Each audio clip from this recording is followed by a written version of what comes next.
Hi there, I'm Dr. Myrdalis Diaz-Ramirez, and this is the Design Your Physician Life podcast. Welcome to this episode brought to you by our Maxillary Mastermind, which is a personal and professional development program for physicians who want to learn entrepreneurship and retake their lives back. This week we have Dr. David Weill. We're going to be talking about growth beyond the transplant life. Are you ready? Let's go. Welcome to the Design Your Physician Life podcast, where you will get excited about being a physician, learn the tools that can help boost your success, and great tips from successful doctors. Join us to unlock the keys to an amazing physician life. And now, here's your host, Dr. Myrdalis Diaz-Ramirez.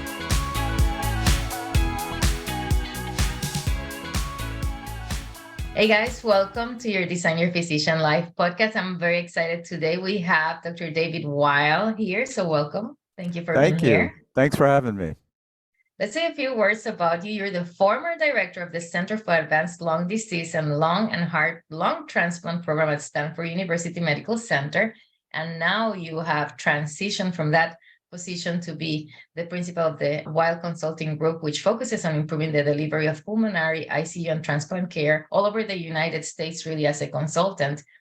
In the past, you've been in international and national roles, both in the private and public sectors, and you have now not only one, but two books about what you're doing, besides all the articles that you have done in the past and editorials and all that stuff, that we do as physicians, but you've gone far and beyond that. One of the exciting things that you've done in your career is that you've testified twice before the United States Senate about the various inhaled occupational exposures affecting health lungs. So we would love to learn a little bit more about that relationship, with the state legislature and how physicians can help in those areas. And we know that your writings have been all over, national publications, Wall Street Journal, the Chicago Tribune, Washington Post. You have been on Fox, CNN, and in many areas talking to people about what you're doing. Right now, you're in different boards and you're now working out of New Orleans, where you're from right now.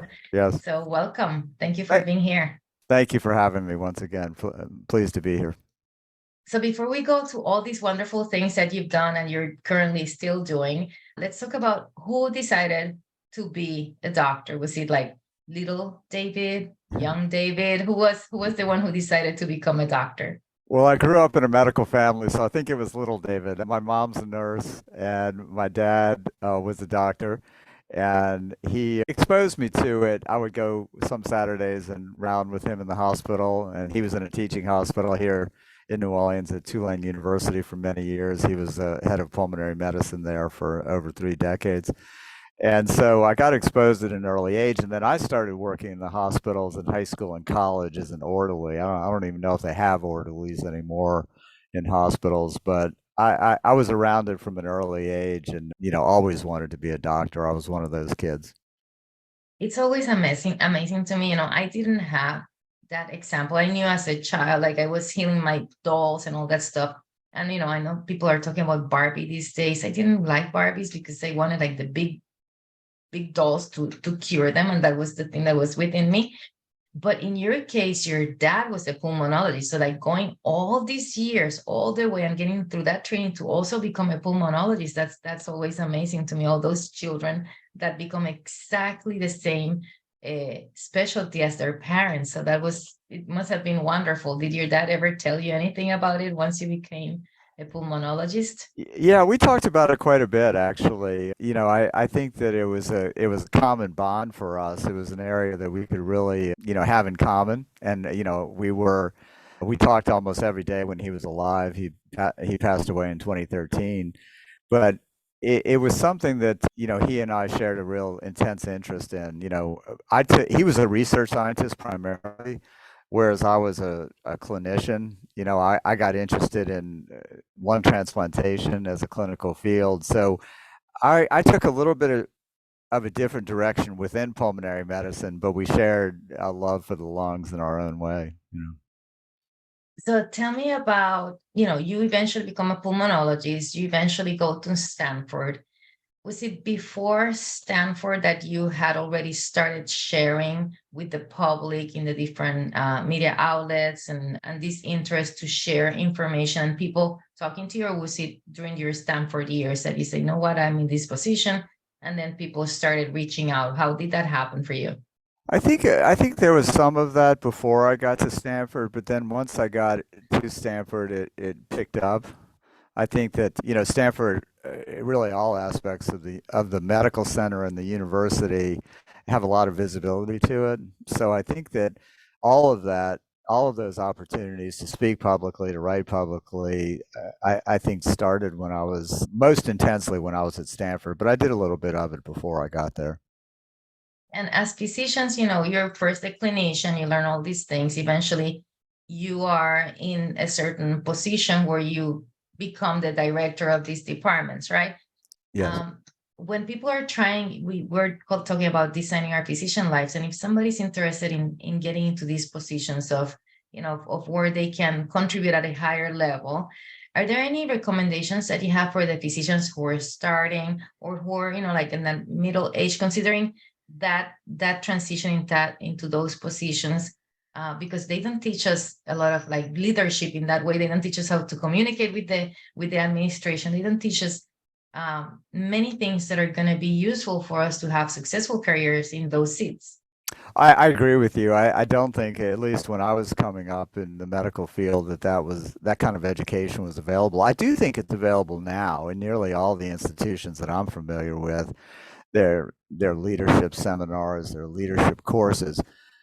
I think one of the most important things, though, for doctors especially, is to determine first whether or not they want to be in one of these leadership positions. I think a lot of times we all get offered things, leadership positions, opportunities, and we kind of reflexively just accept them because they seem like a good thing for our career.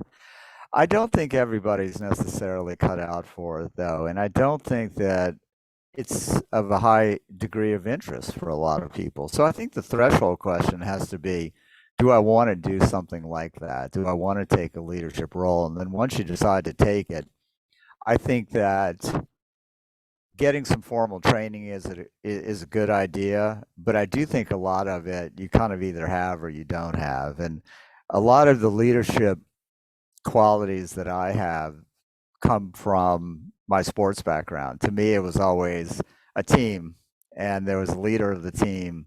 And I used a lot of what I learned playing sports growing up and applied that in the hospital roles that I had. And I think that team aspect is really what drew me to transplant medicine to begin with, because when I worked at Stanford, for instance, there were 55 or 60 people on the team, and it was a lot of personalities, as I write about in my book. And the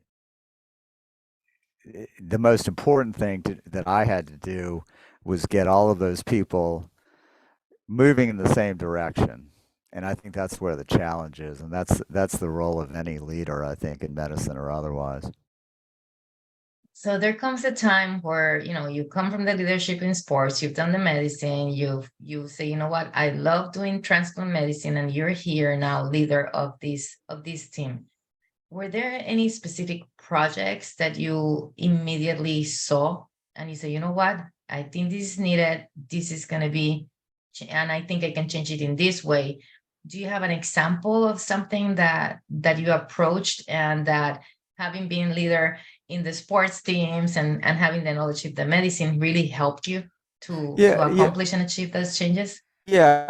When I got to Stanford, I mean, the reason I was hired to go to Stanford to lead the lung transplant program when there was because the program had fallen on tough times.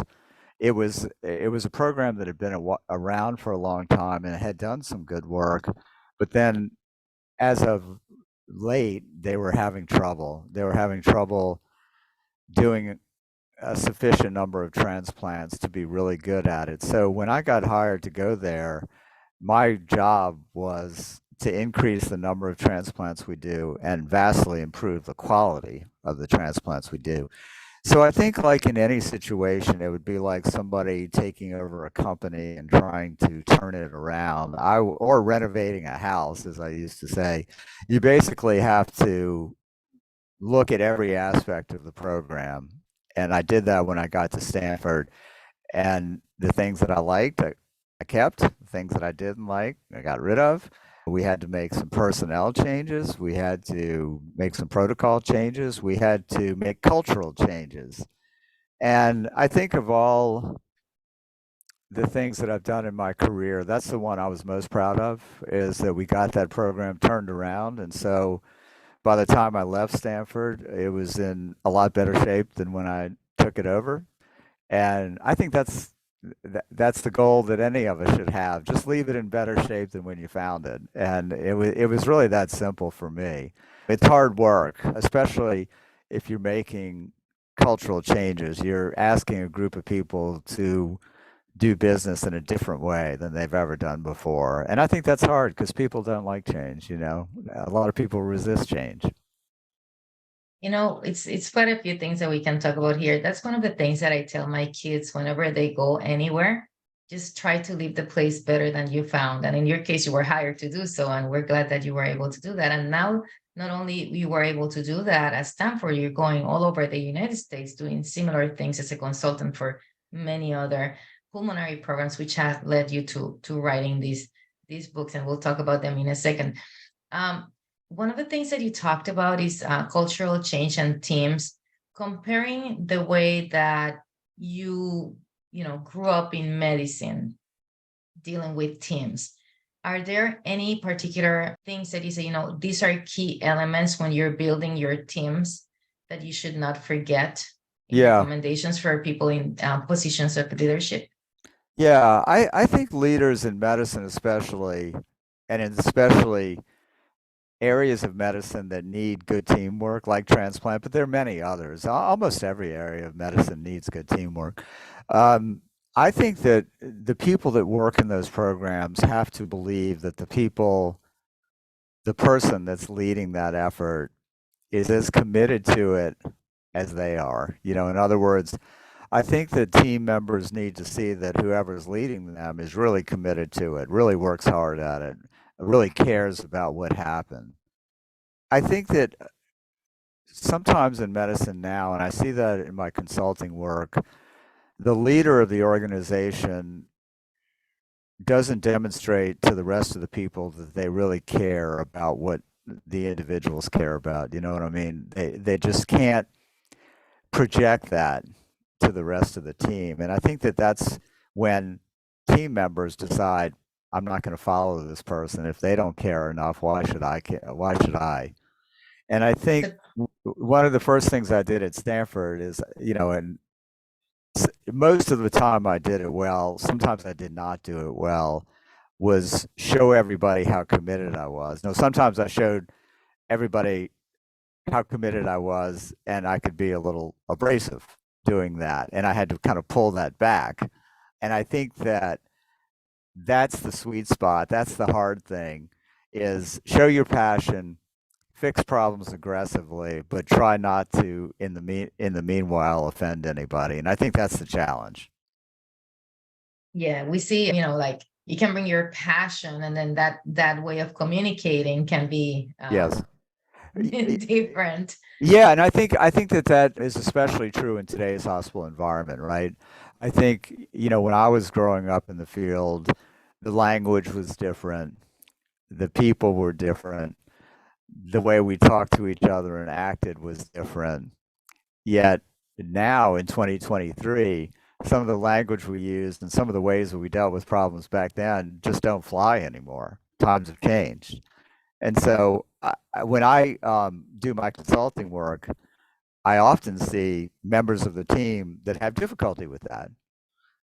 They're closer to my age. I'll generously say middle age, and they may not adjust well to the current environment. Where you just can't speak the same way.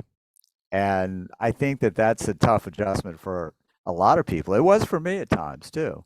And I think that the better leaders, the people that have adjusted to that new reality, are the ones that achieve their goals better. they have evolved with the times, is what I That's say. right. Not the That's right. strongest are the ones who survive, it's the ones who adapt. And You're that's what they're absolutely doing. right. Yes. So in your career now, you're 2023 here, you're going to these other centers. It's not Stanford anymore. It might be, a small center in rural area Right. versus a big center. Right now, when you're going to these teams and these pulmonary places, what maybe 2 or 3 things that you're seeing like are common pattern that you can come in and you can immediately identify and say, you know what, you guys have this and that, these 2, 3 things, and these we're gonna wait. What are the most common things you're seeing in these centers where you're coming to work with them? Yeah, I mean, the first thing I do, because, transplant medicine is a clinical specialty, right? So the first thing that I want to do is, do the folks working in this program have the clinical competence to actually get the job done? Usually the answer is yes, they do. What I see, though, a lot of is there's disillusionment with medicine in general right now. I think that it's very common among the healthcare workforce. I go around and talk about that a lot. And it gets people, that disillusionment gets them off mission. So a lot of the transplant programs that I work with that are failing have lost their mission. In other words, yeah, they would like to have a good transplant program, but they're not focused on that. They're focused on the insurance difficulties, the burnout, all the problems within healthcare. The administrators are on their back about something. So I try to get them back on mission. And then the other thing that I see a lot of, and I kind of touched on this earlier, is team dynamic problems. So nearly every transplant program that's struggling has interpersonal transplant team dynamics issues. Teams not getting along, they're not on the same page, they look at problems differently. And those are the things that I try to go in now and really help them with, because most of the time they know how to get the job done. They're just not getting it done because of all of those things that I mentioned. So very curious because we're talking about the just cause, right? The just cause of the program helping the patients and going, recover through transplantation and get new lives, which is inspiring. It's like it's amazing. It's one of the most honorable works we can do in our world as physicians. And how do you go ahead and you manage to have somebody who's burned out with all the administrative and all the financial things and put them back into a situation where they can come back again and work with the just cause? How do you balance that between the administration, all the financial hurdles we're having these days, and what we have to accomplish as a mission? I think it's a great question. I think that what I try to do, and I say this a lot when I go out and work with teams, is let's get back to the basics of why we're here. Because I think one of the worst parts of this, let's just call it burnout. I'm not crazy about that term, but let's just call it that because everybody knows what that means. I think one of the biggest issues with burnout right now, and one of the real tragedies of it, is it gets all of us away from why we went into medicine in the first place. So I tell teams, it's all about the person in the bed, right? In the hospital bed. The whole thing's about that. When we start making it about something else, how we feel, how the system sucks, how the hospital administrators don't get it, how the insurance companies are evil. When we start focusing on all that, we forget about the patient in the bed. So I think the key, though, is to focus on not all the problems within healthcare and not what's happening to us as individuals, but really to focus on what's happening to the person in the bed. My father received a liver transplant. He had a transplant doctor as a son. He was a physician, so he had every advantage of knowing everything about transplant. He didn't care, frankly, as a patient, what was going on in the hospital environment or whether or not his doctors were experiencing burnout or anything else. The only thing he cared about was getting a transplant and surviving. So we have to remember that that's why we're there. And I try to remind the teams to stick with that rather than all the other, background noise. And I think they'll be better off. It's not like the patients are our psychologists, right? They're not there to listening to our problems. They're there to receive the care. There Yeah. are clients to some extent, and Yeah. we're there for them. So tell us about, if somebody, for example, now you have the message, you have it polished and everything, you know how to what you want to tell the world. When these media outlets reach out to you as a physician, which things should you have ready when you're gonna talk to somebody about whatever it is that they're approaching you, just in speaking to the media? Yeah, I think, when talking to either somebody on TV or a reporter or writing something, you have to be careful with what you say. I mean, every single word matters. And, TV reporters and interviews for newspapers will take the part that they want out of, 20-minute discussion. They'll take two or three sentences out. And you just have to choose your words carefully, I think, is one piece of advice I would give. The other piece that I would give is to try to be succinct in what you're saying. Go right at it. We as physicians sometimes want to have a 10-minute wind up and try to give all kinds of background and rationale and stuff. But for talking to the media, they really want us to get right to the point, because they have limited space and time. I prefer my preferred way to communicate is to write, because I can actually think about the words I use, and I can really be careful with the ones that I use. And I like the writing process. I'm certainly willing and give talks all the time, and I give interviews all the time, but I really prefer to write what I'm thinking. To me, it's the best way to understand what I'm thinking. One of the things that I've read before is that I don't have time to write a short letter, right? But that's why we have to focus. We should really, Yeah. as physicians, we tend to give a lot of background. Oh, I studied here, I studied there, and I know this. It's not about us. Once again, it's we have to understand that even though we've been through I think that the intensity of our medical training, the person on the receiving end knows that as a background. That's like a given. And they're asking you because you should know the answer to this question. So just limit them to answer the question and then having your message ready to Yeah. go I for think that's you. a really good point. One of the things that I've found useful is, several years ago, I started writing opinion pieces for newspapers, and they would ask me to write something, and I would say, "Well, how many words do I have? How much space do I have?" And it's usually around 800 to 1,000 words or something like that, which is not a lot. And it's amazing how difficult it is to actually address a topic that's complicated, something like COVID vaccinations or COVID testing or the state of the organ transplant donor network or whatever.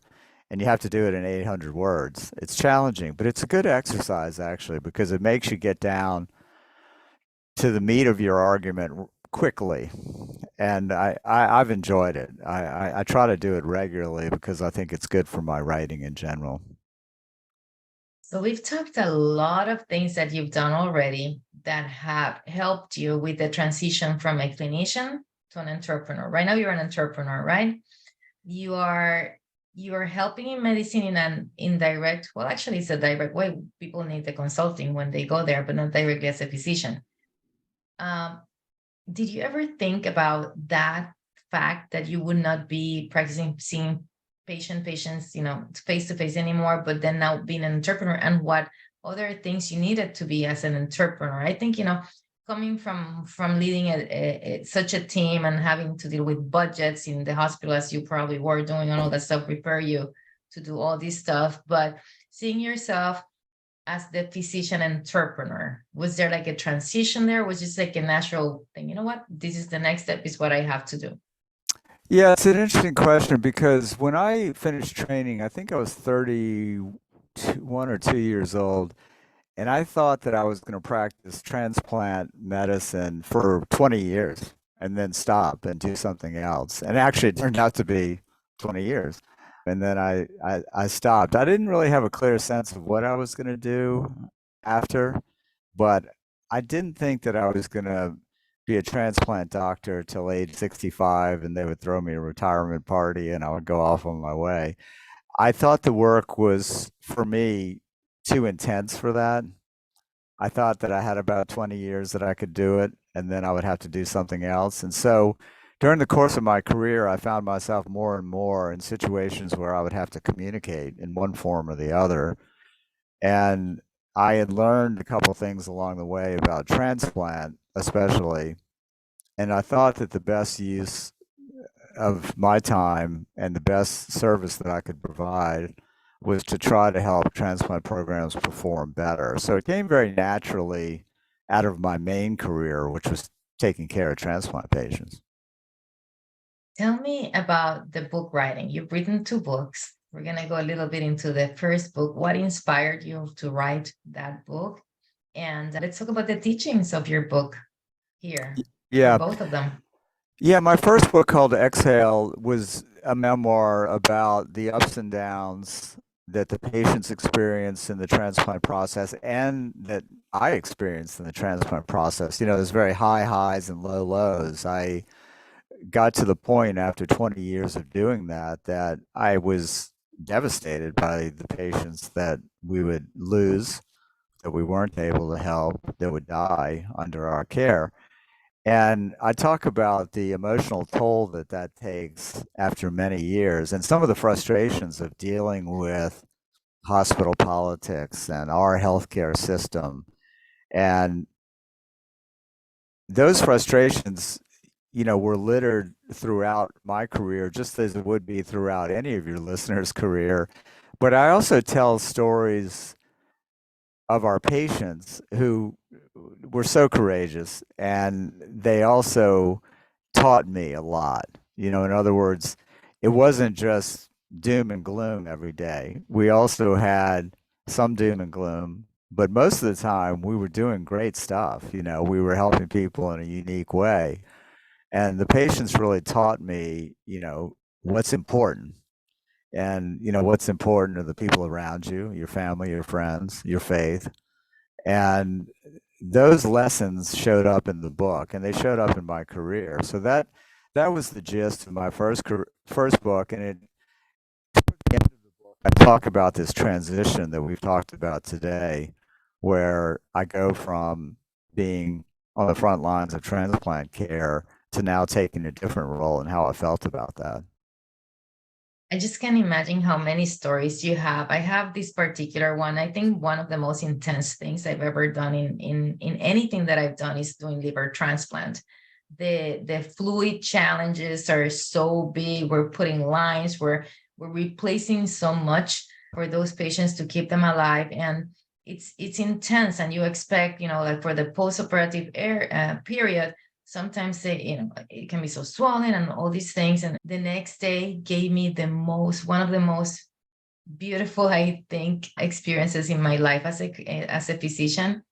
The next day, while she was still intubated, she was sitting, when we came for the rounds, she was sitting at her bedside on the chair next to the bed, and she was filing her nails after just having had a huge liver transplant. And to me, that was like, you know, that simplicity of that moment, but given all the things that we had done to that body the night before, to me it was amazing. I could not believe it. I cannot imagine all the stories you have Yeah. from all Yeah. those years of transplantation. Yeah, I had a lot of them, and I told many of them in the first book, and a lot of them I couldn't tell because we ran out of space, right? So the second book I wrote is a novel actually, so it was a fictional depiction of some of the things that I did see in the hospital, but I didn't really have room to put it in my first book. So that was a fun exercise. I kind of made up a character, and a lot of the characters in the books were sort of combinations of people that I had worked with. And I think I was able to kind of weave together a story that might interest folks, especially if they're interested in what happens in hospitals and politics and love and relationships and Tell us a little bit. Tell us a little Yeah. bit. Well, the protagonist in the book is a heart transplant surgeon, and he has a very steep rise in the field. His father was a Nobel Prize winner and had a lot of high expectations for him. So my character has a very steep rise, does a lot of great things in his field, and then hit a wall and had some bad things happen. And I won't spoil the bad things.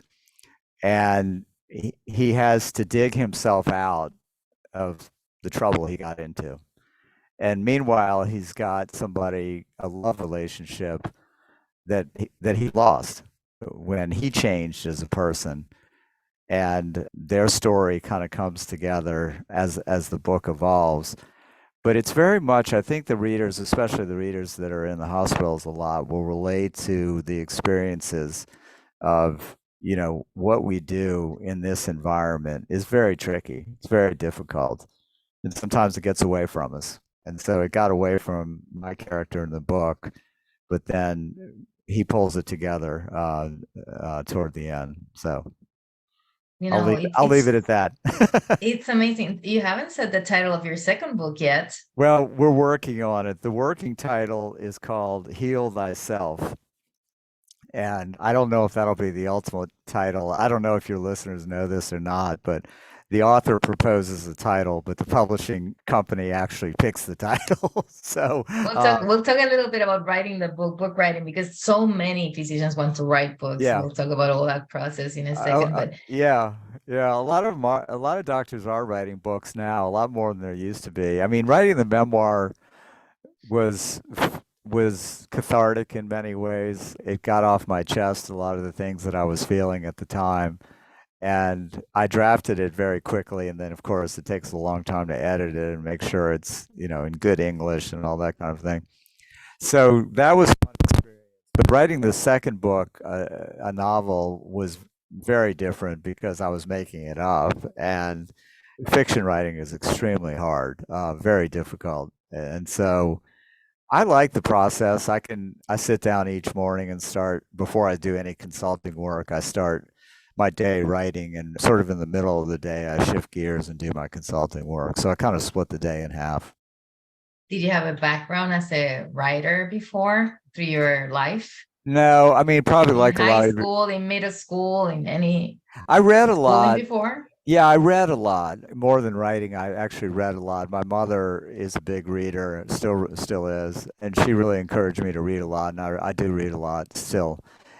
So I read a lot. Then when I was at Stanford, I started taking some courses at night about writing, whether it's memoir writing or fiction writing. And when I left Stanford, I had more time on my hands than I had certainly while I was there, and so I started really getting into it in earnest. And I had a great editor that every author needs a great editor, and I had one, and she helped me with the second book as well. So I'm excited about it's in a lot of ways a new career for me. It's a new chapter, but I really enjoy it. I really enjoy it. So now you're an author, and as an author, you need a team, and you're talking about your editor, and then you have a publishing company that you've mentioned. So Yeah. tell us about who your writing team is, Yeah. and how did you find them? Yeah, it's difficult to find. And so most of the time, it's not as big as my team at Stanford, but I mean, most of the time, it's an editor, an agent, a publicist, which is a big part of book publishing, is making sure people are aware that you wrote a book. And I um, use these folks actually not so much to shape the ideas in my story, but help me with the messaging of it. Make sure that people are aware of it. These days, you have to have social media folks help you publicize the books, and you have to figure out where the readers are. And you also have to have somebody, and I have somebody now that kind of books my speaking engagements. And it's a lot more of making sure that we actually make everyone aware that there's a book, because there's so much competition now for all of our attention. There's many, many ways. There's podcasts, there's TV shows, there's streaming on, how many different platforms. There's the political situation, which, takes up a lot of our bandwidth, I think. And it's very difficult to cut through all of that. And that's why, getting people to buy a book is hard, because there's a lot of different ways that people use their free time, and it's not just reading my book. Did And you find these people like going like through author conferences or from your days at Stanford, or how did you find them uh, to work all, with you? All of uh, those and more? all of those really. My editor got introduced to me by a friend who was the mother of one of my patients. My agent I was introduced via my editor. My publicist was introduced to me by my agent. So it goes on and on and on. I think publishing books is a complicated industry. And I think that it's like medicine. It's got its good points, it's got its not so good points, but it's something that I think you have to be passionate about. You either like to write or you don't. You have to really like to write. And one thing that I think, I'm sure many of your listeners would agree, physicians don't like to do things badly. And so I think that doctor writers especially have to work really hard at making sure that they're a good writer, not just a good doctor writer, but a good writer. And I think that that's what I've really worked hard on, is to try to improve my writing. So let's move on a little bit, and we'll talk about how to get a hold of you for everything shortly when we end the conversation. But I want to talk a little bit about your role in politics, how that came to be, and how physicians can get into a position where they can also influence things that happen at a level which will affect the lives of our patients and the way that we practice medicine. Yeah, I've had some political opportunities. I'm actually a political science major, so most of the pre-med folks were Mhm. science majors. I wasn't really interested in majoring in science, but I was interested in majoring in political science. So I've always been interested in the political sphere. I worked on Capitol Hill between college and medical school for one of the senators from Louisiana, which was a great experience. So I think that I was interested in it. So I would tell your listeners, you first have to have an interest in it. Secondly, I think folks really contacted me to for instance, testify in front of the Senate or to meet with government officials to talk to them about issues. I recently met with a senator from Louisiana, Senator Cassidy, to talk about the organ donation system, which I think is badly in need of reform. And the Senate has just passed a bill, actually, that made that happen, that Senator Cassidy worked very hard on. So I think that it's important for doctors to identify the areas that they would like to see reformed and try to work with their elected officials. I think that most people would be surprised that, you live in Florida, if you write somebody that represents you, they're actually going to write you back. And, if you ask for time with that representative, they might meet with you. I mean, that's their job. I mean, sometimes they do it and sometimes they don't, but that really is their job. And so I would encourage any of your listeners to figure out what they care most about and try to get involved. For me, it was clearly about lung health, but also about our organ donation system. The way we allocate and distribute organs across the country, I think, needed some real reform. So it looks like it's happening. Well, thank you for your work there, for all of our patients who need that. One of the things that we've done, and as in my life as interventional pain physician, is that we've encountered many times where the patients don't have access to different treatments. Right. And when that has happened, in my case at the local level, yes, we've written to the representatives and senators, and then I also share that with our patients. And I say, I put the same letter in all the offices and I have all the patients get involved, and then they get the responses back from our leaders. The other thing that most recently happened is that, for example, there's a shortage of medications that's been happening because of coming from the DEA. They've been cutting supply. And right now, and there was a problem with the opioid unfortunately overuse and misuse of opioids, but there's a lot of patients who have no other alternatives. And then for those patients, their lives are being affected right now. So at a level of the societies, we're trying to get that where the society provides those, and it's not only the physicians at that level, it's not only in their packs, it's also trying to get the patients involved. And one of the things that physicians I see that they don't necessarily do or understand is the value of contributing to their PAC, their political action committee, to be able to bring somebody that will represent and really go and fight for our patients' rights. So that's something that's been lacking. It's like a whole conversation for a whole different day because it's like takes a lot of time to discuss that. I do want to discuss a little bit before we go. Things are changing right now in transplant medicine. Things might be a little bit different than they were 20 years ago when you started. And now we have artificial intelligence. So tell us how you've seen that, or how do you foresee that affecting the donor programs through the country? Yeah, it's a good question. AI, I think, is going to be useful in transplantation ultimately, and I think it's going to be useful in a very specific area of transplant. I think that how we select organ donors come in all shapes and sizes and varying quality and all sorts of things. And what happens now is somebody like me is called up in the middle of the night where it's donor.